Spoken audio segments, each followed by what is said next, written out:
VOA News. VOA News. Here on Radyo Pilipinas World Service.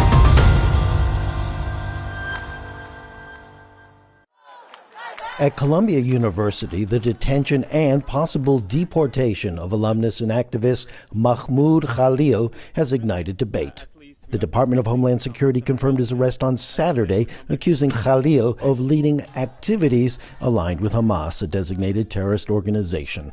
The Trump administration defends the move, stating it is enforced under an executive order prohibiting anti-Semitism and is necessary to protect Jewish students and ensure campus safety. Reactions on campus are mixed. I'm actually a foreign student from Israel, but it was a worry of mine when I came to Columbia of how I'd be treated as an Israeli student and as a Jewish student as well. I think that this is a first step that the government is taking in order to tell Columbia basically this needs to stop. Yeah, I just think that it creates a lot of uncertainty for the university and a kind of a chilling effect. So on one hand, people are worried about what they write in emails, what they're studying, even the discussions that are happening in classrooms. People are thinking twice about what they say. Supporters argue that the Trump administration's actions are a critical step in addressing rising concerns about anti-Semitism and ensuring the safety of all students.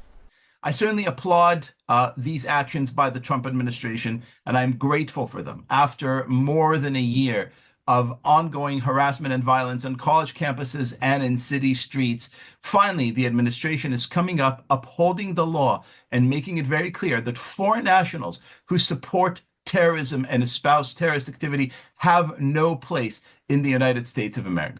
Someone cannot be summarily arrested and imprisoned. However, not all agree. Recent protests at Columbia reflected growing concern that the administration's tactics might infringe on fundamental rights and freedoms.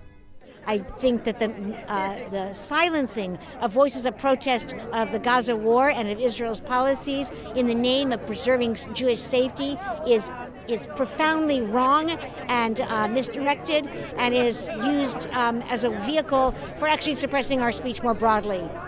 Our message to the Trump administration is that we will not be silenced. The First Amendment is still alive and well in the United States of America. Green card holders, like other residents of the United States, have a right to free speech. They cannot be arrested and detained and deported for expressing views that the president disagrees with. Meanwhile, some political leaders strongly support the administration's decisive stance on campus safety. If you are on a student visa and you're in America and you're an aspiring young terrorist who wants to prey upon your Jewish classmates, you're going home. And I think the American people understand that. They're supporting it. And I'm glad we have a president who's strong enough to lay down the law. As legal appeals continue, the outcome of this case could set a precedent for how universities and the government balance campus safety with the protection of free speech and academic freedom. Aron, Ranen, VOA News, New York City. VOA News. VOA News. Here on Radyo Pilipinas World Service.